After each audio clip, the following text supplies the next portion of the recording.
What's good? It's your boy Fanon. All right, man. Shout out to my man Black Fight Fan TV. Sent a link I got in my text to Dillian Whyte talking about being lowballed by Anthony Joshua and Eddie Hearn. And I'm going to share my thoughts on that. Before I do, welcome back to the channel, subscribers. If you're not subscribed, please subscribe and hit the bell icon so you can be notified of when we release more videos. And also, when we do our live streams, we usually do live streams Monday through Friday, right around 10:15 a.m. Central Standard Time. I hope you enjoy. I hope that you will accept my invitation to join in into the chat, unless you are a troll. If you are a troll, please forget my name, block, unsubscribe, do whatever else you got to do to stay away from me. Because I swear to goodness, man, it's like I don't want to lose IQ points, man, talking to y'all too much, man, for real. It's like, the arguments are coming before you do the video. Anyway, man, so, that's your attention you're seeking. Get out of here. Now, on to Dillian Whyte, man. I've been telling people and other people, not just myself, but people, have been speculating that the next fight for Anthony Joshua was Dillian Whyte, that's what they're working towards, right? All of that. And I still believe it. And so what Joseph Parker said was that he was offered something that was really low, something that was embarrassing, right? That he was, not embarrassed by, but he basically something that was less than what he made against Derek Chisora.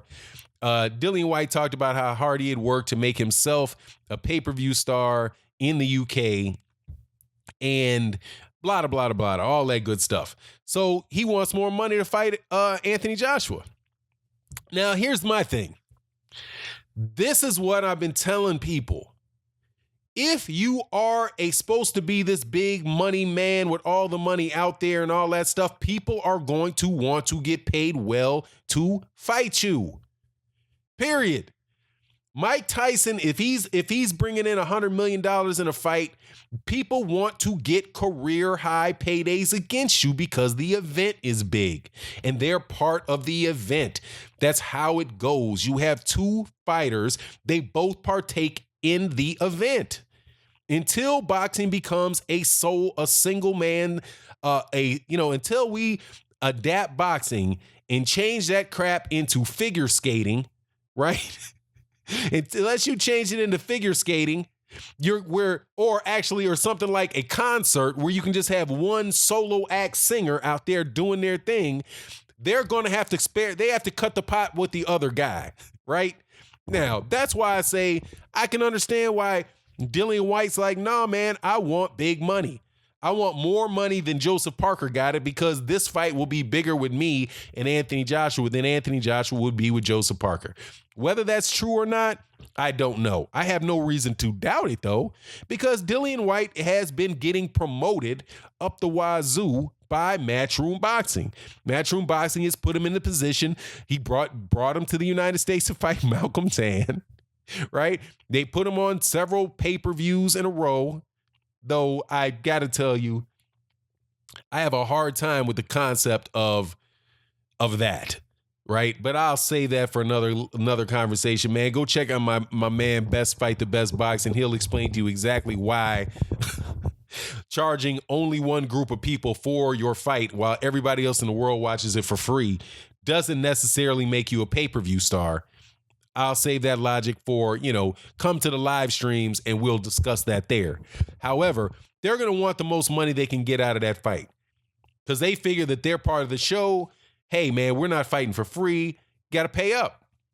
Now, this is, however, the same thing that happened, or close to the same thing that happened with the Joseph Parker fight.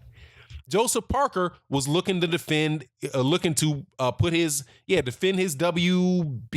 Was it the WBO?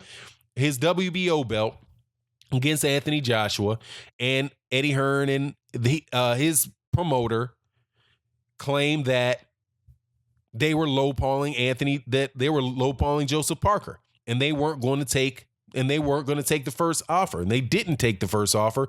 And then as the fight got closer, they wind up giving up some more room, and Eddie Hearn and those guys wound up giving them a bigger percentage of the fight, and then the fight happened, right? So the fact that Dillian Whyte says this does not, to me, in any way, shape, or form mean that the fight's not going to happen. To me, it just means that they're trying to get away with paying him less money. Period. And I always doubted how much money there's actually on those fights, because that shit's kind of capped off over there in the UK. Because like I said, those are the only people who are paying the pay-per-view. If it's aired in the United States, more than likely there's going to be very, very little revenue in that because they're going to get a licensing fee from DAZN.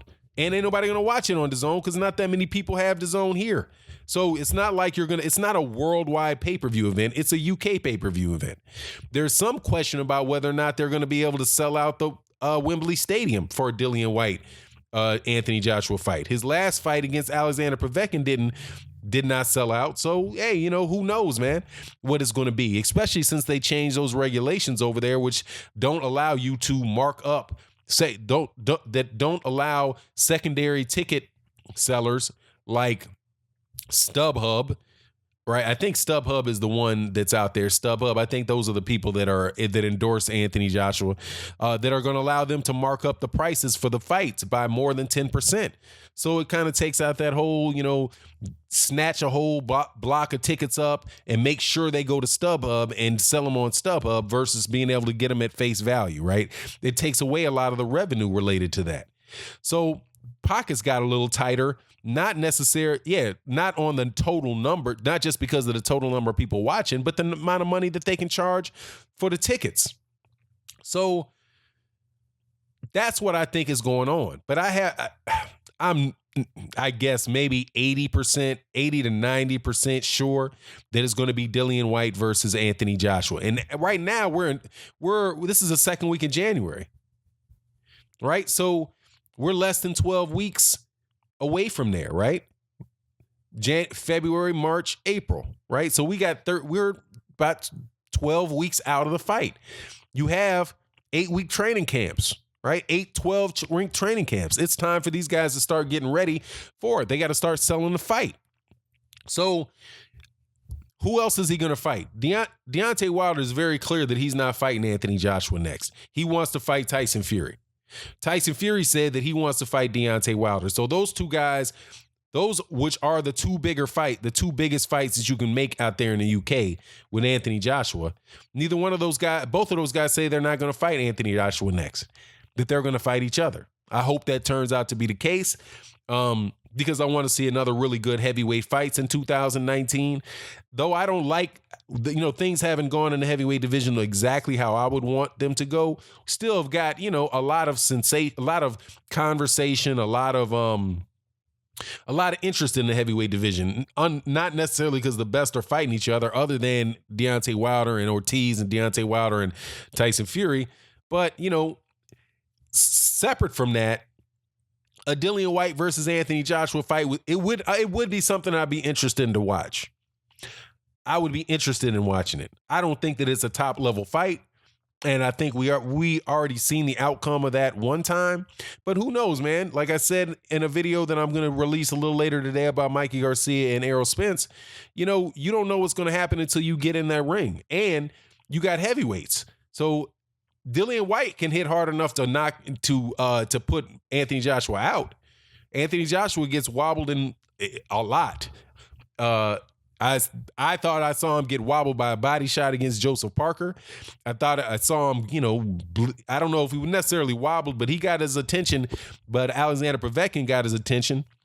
Clearly, Vladimir Klitschko got his attention and put him down. Dillian Whyte put him down before. So, it's not like something, whenever there's a heavyweight that's got good power that's going to get into the ring with Anthony Joshua, they have a chance. They have a chance to hurt him.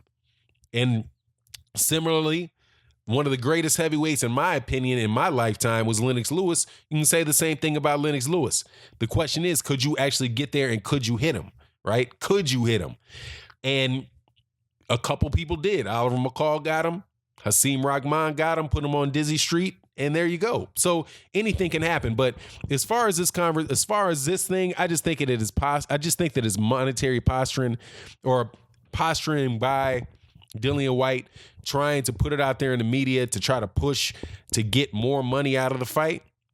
But I think eventually they will relent, meet somewhere in the middle. They being Anthony Joshua and Eddie Hearn, they will relent, meet somewhere in the middle and make the fight. And it'll be an interesting fight to watch. I mean, I'll be watching it. I think that that's a better, more interesting fight than Alexander Povetkin was, or Carlos Takam was, or even, Kubrat Pulev would have been. But, at the same time, though, I believe it's something that they plan to do for a while. And it is an example of those cats not, really. I don't think they want the Deontay Wilder fight or the Tyson Fury fight. I think they want to milk this out, right? And this is part of the milking, but it's heavyweight boxing, so you got to take on somebody that's going to propose some risk. You know what I mean? So anyway, it is what it is, and with that, I'm out. Peace.